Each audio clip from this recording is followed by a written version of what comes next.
My stepmom threw me out at my own father's funeral, telling everyone I didn't belong there anymore. She stood on the front porch, surrounded by grieving relatives, and loudly announced that the house was hers now. Everyone watched as I carried my single suitcase down the driveway. Some looked uncomfortable, but no one spoke up for me. They all believed she was telling the truth. None of them knew my father had made one decision years earlier that would change everything. My name is Corinne Ashford, and this happened on the hardest day of my life. Just a few hours earlier, we had buried my father, Dorian Ashford. He had spent the last 2 years fighting a serious illness.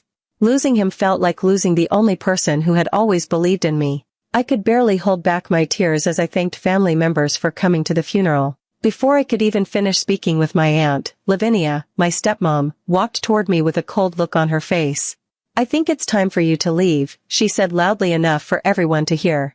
I stared at her, thinking I had misunderstood. She folded her arms and said, "This is my house now. Dorian left everything to me. You don't belong here anymore." The yard became completely silent. My cousins looked at the ground. My uncle avoided looking at me. Not one person asked if I was okay. Not one person questioned what she was doing only minutes after my father's funeral. My heart broke all over again. Without saying a word, I walked upstairs, packed a few clothes into an old suitcase, and carried it outside. Lavinia stood by the front door with a satisfied smile, watching me leave the home where I had grown up. As I reached the sidewalk, I turned around one last time. Every memory of my father lived inside that house. I wanted to cry, but I refused to let her see my tears. She thought she had won. She believed she had taken everything my father had left behind. What she didn't know was that my father had seen her true colors years before he passed away. He had trusted me with a secret that I promised never to reveal unless I had no other choice. As I walked away with my suitcase, everyone believed I had lost my home. The truth was, I was the only person standing there who actually owned it. When people heard what happened at my father's funeral, many of them thought Lavinia had always been a terrible person. The truth was more complicated than that. When she first came into our lives, she seemed warm and caring. She smiled all the time, remembered birthdays, cooked family dinners, and treated me like I mattered. I was already an adult, so I didn't expect her to become a second mother, but I honestly believed we could respect each other. More importantly, I was happy because my father looked happy. After losing my mom years earlier, he deserved another chance at love. For a while, everything seemed normal. The changes were so small that I barely noticed them at first. Lavinia started making decisions without asking me. If Dad wanted to invite me over for dinner, she would suddenly say they already had other plans. Family holidays became different too. She organized everything herself and made sure I always felt like a guest instead of a daughter. Whenever I offered to help, she found something to criticize. If I brought food, she said it wasn't enough. If I arrived early, she said I was interrupting. If I came later, she asked why I couldn't be on time. No matter what I did, it was somehow wrong. At family gatherings, she became very careful with her words. She never openly insulted me in front of everyone. Instead, she made little comments that sounded harmless. Corinne has always been so independent. I never know if she'll actually show up. I wish she spent more time with Dorian. Those sentences didn't sound cruel, but they slowly changed how people saw me. After a while, relatives stopped calling me first. They believed I was too busy or simply didn't care about the family anymore. I didn't even realize how much damage had been done until years later. Dad noticed the distance growing between us. Sometimes he would quietly ask why I hadn't visited more often. I never blamed Lavinia. I simply smiled and told him work had been keeping me busy. I couldn't bring myself to tell him that every visit ended with another argument waiting for me. As his health became worse, I worried about something else. The last thing I wanted was for him to spend his remaining time caught between his wife and his daughter. He had already been through enough. His treatments left him tired, and even simple conversations exhausted him. So I stayed quiet. I swallowed every insult and ignored every cold look because I believed protecting his peace was more important than proving I was right. Looking back now, I realized Dad understood much more than I gave him credit for. He watched the way Lavinia treated me when she thought he wasn't paying attention. He noticed how family members slowly drifted away from me. He rarely argued with her, but I often caught him watching us with a sad expression, as if he was putting together pieces of a puzzle that he wished didn't exist. At the time, I thought my silence was protecting him. I had no idea he was quietly making plans to protect me too. About 8 months before my father passed away, he called me one afternoon and asked if I could take the day off from work. His voice sounded serious, but calm. "There's something important I need to do," he said. "Please meet me at Brenner Hale's office tomorrow morning." Brenner Hale had been my father's attorney for many years. He handled all of Dad's legal matters, so I assumed this meeting was about his medical wishes or his will. I didn't ask many questions because I knew Dad would explain everything when we met. The next morning, I arrived at Brenner's office a few minutes early. Dad was already there, sitting quietly with a folder in front of him. He looked tired, but his mind was as sharp as ever. He smiled when he saw me. "I'm glad you came," he said. Brenner closed the office door and placed several papers on the table. Dad looked at me for a long moment before speaking. "Corinne, this isn't an easy conversation." I felt my stomach tighten. He reached across the table and gently held my hand. "I've had a lot of time to think during my treatments," he said.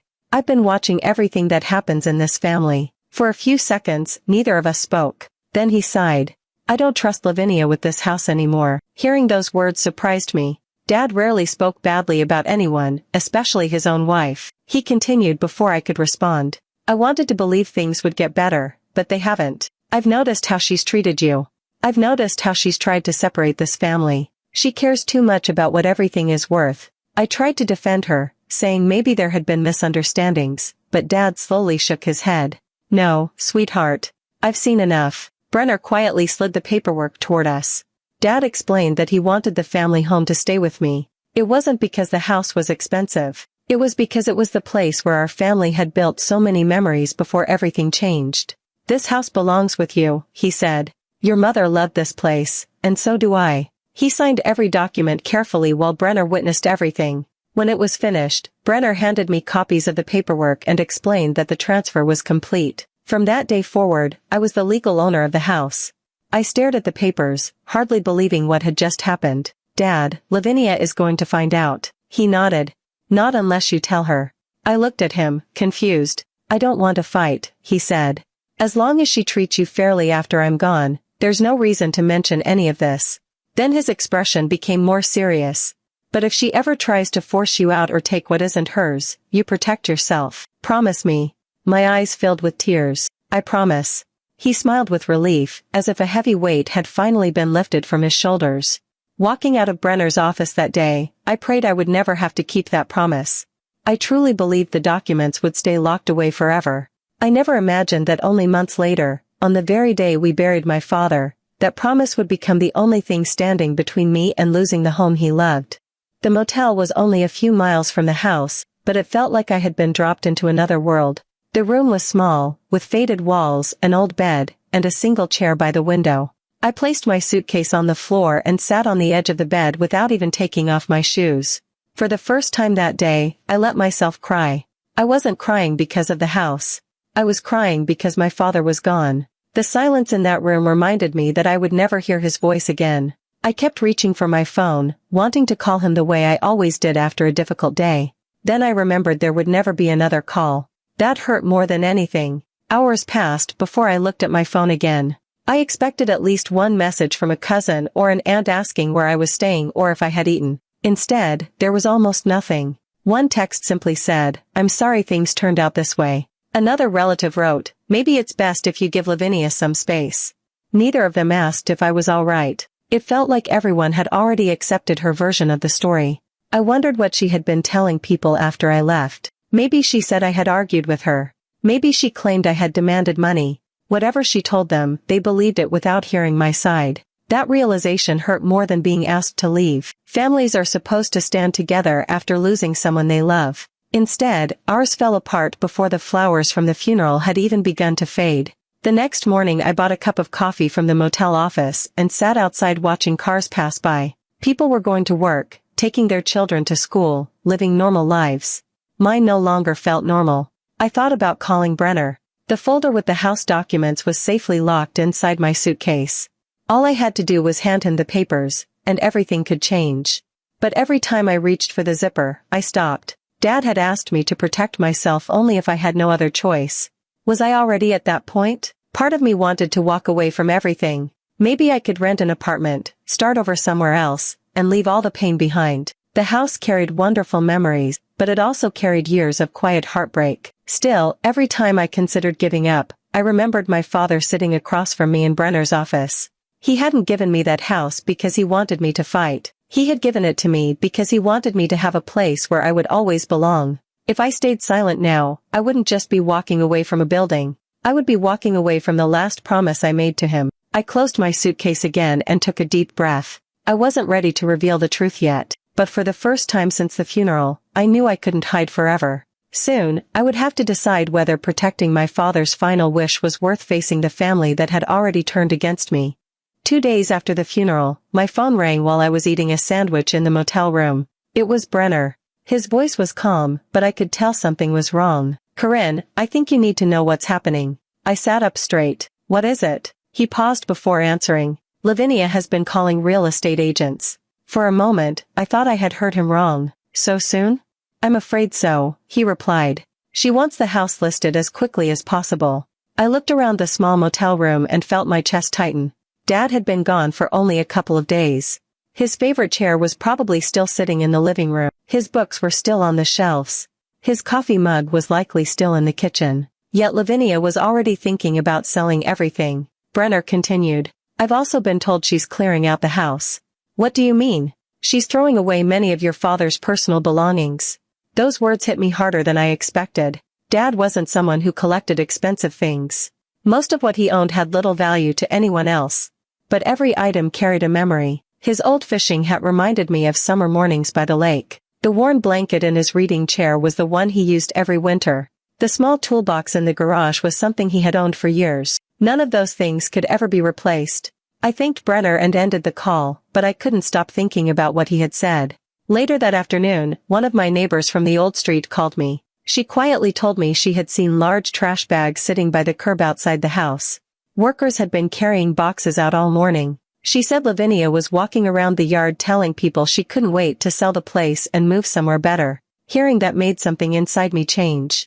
Until then, I had been holding on to the hope that grief had simply clouded Lavinia's judgment. Maybe she had acted out of anger. Maybe she needed time. Now I understood the truth. This wasn't grief. This was greed. She wasn't protecting my father's memory. She was trying to erase it. I opened my suitcase and took out the folder Brenner had given me months earlier. I looked at my father's signature on the documents. I remembered the serious look on his face when he asked me to protect the home only if I had no other choice. I had reached that point. If I stayed silent any longer, the house would be sold, Dad's belongings would disappear, and the place he loved would be gone forever. That wasn't what he wanted. He had trusted me for a reason. For days, I had been thinking about my own pain. Now I realized this was bigger than me. It was about keeping my father's final wish alive. I called Brenner back before I could change my mind. "I'm ready," I told him. There was a brief silence before he answered. "I was hoping you'd say that." For the first time since my father's death, I felt something I hadn't felt in days. Not anger. Not revenge. Purpose. The meeting was scheduled for the following afternoon at Brenner's office. He invited Lavinia and a few close relatives, saying there were legal matters that needed to be settled before anything else could happen. I arrived early and waited in a conference room. My hands were cold, and my heart wouldn't stop racing. I wasn't nervous because I doubted the truth. I was nervous because I knew everything was about to change. One by one, everyone walked in. Lavinia entered last. She was dressed neatly and carried herself with complete confidence. She barely looked at me before taking a seat across the table. "I hope this won't take long," she said. "I have people waiting to discuss the house." Brenner didn't respond. He simply opened a thick file and placed several documents in front of him. After everyone sat down, he looked around the room. "Thank you for coming. Before any decisions are made about Mr. Ashford's estate, there is one important matter everyone needs to understand." Lavinia smiled as if she already knew what he was about to say. Brenner picked up the first document. "This is the recorded property deed." He slid it across the table. Lavinia reached for it without concern. As she began reading, the smile slowly disappeared from her face. She frowned and looked at the second page. Then the third. Her eyes moved back to the first page again. "This can't be right," she whispered. Brenner remained calm. "It is correct." He explained that the property had been legally transferred years before my father's death. Every document had been signed properly, witnessed, filed, and officially recorded. "There is no mistake," he said. Lavinia looked directly at me. "You knew about this?" I met her eyes. "Yes."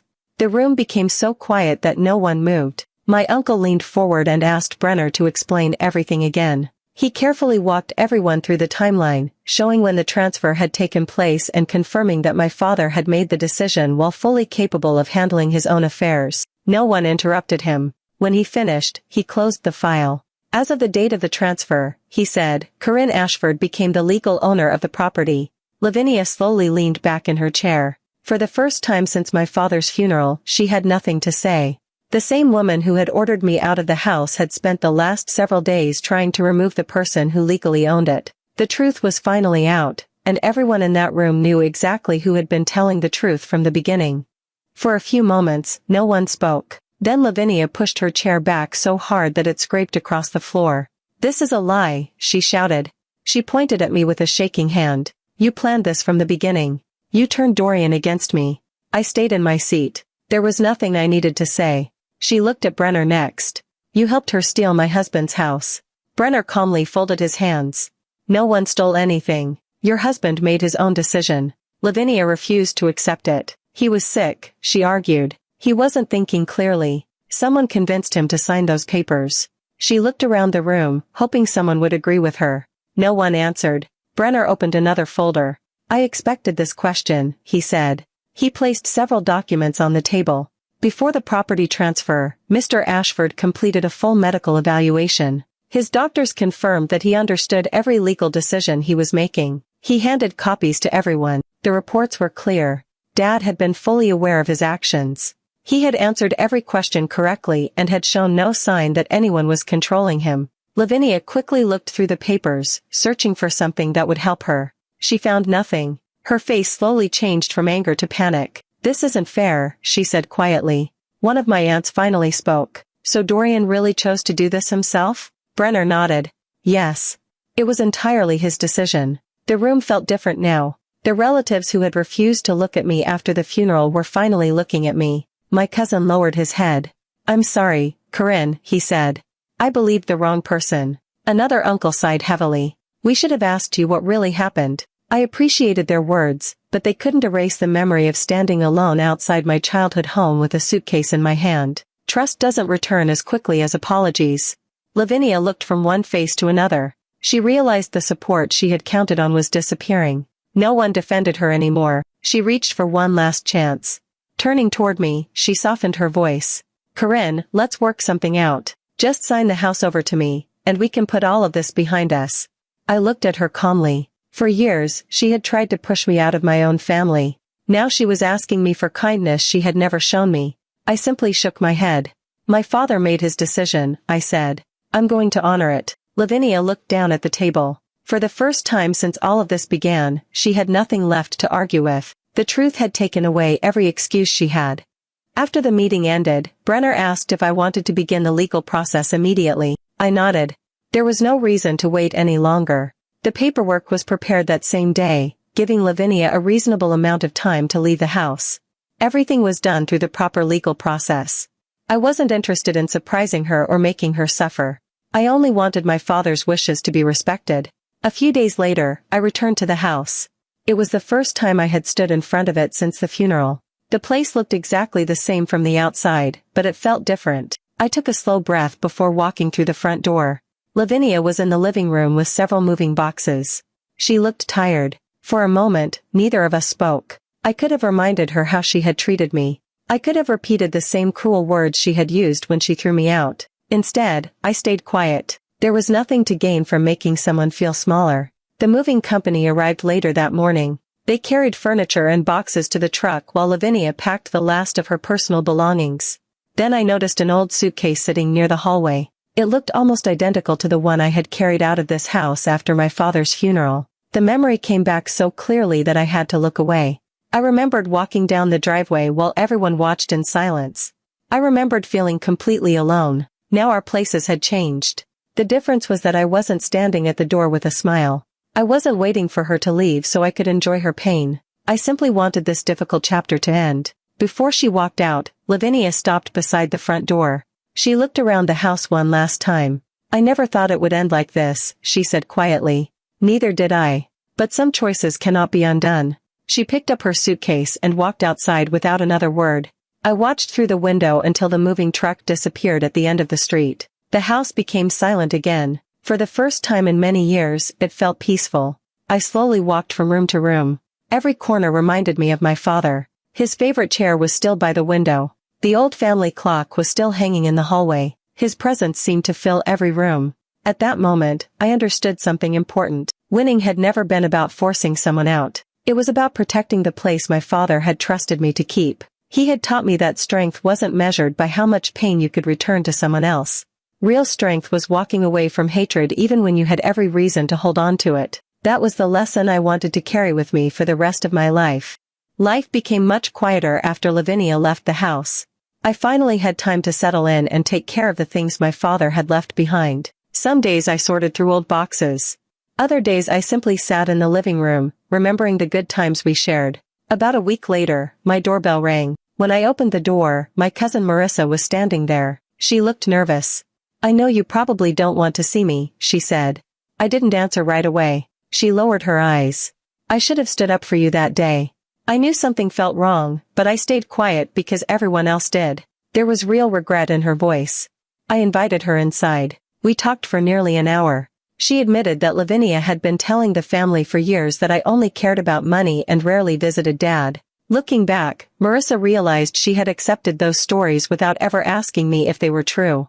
A few days later, my Uncle Everett came by. He apologized for turning away when I walked down the driveway with my suitcase. "I still think about that moment," he said. "I should have stopped her." His words were honest.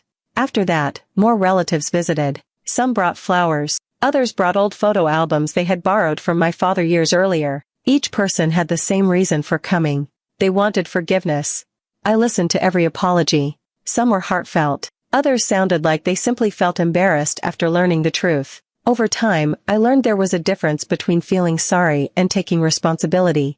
The people who admitted exactly what they had done earned my respect. The ones who made excuses did not. I chose to forgive because I didn't want to carry bitterness for the rest of my life. Holding on to anger would only keep my father's memory tied to pain. But forgiveness didn't mean everything returned to the way it had been. Some relationships had changed too much.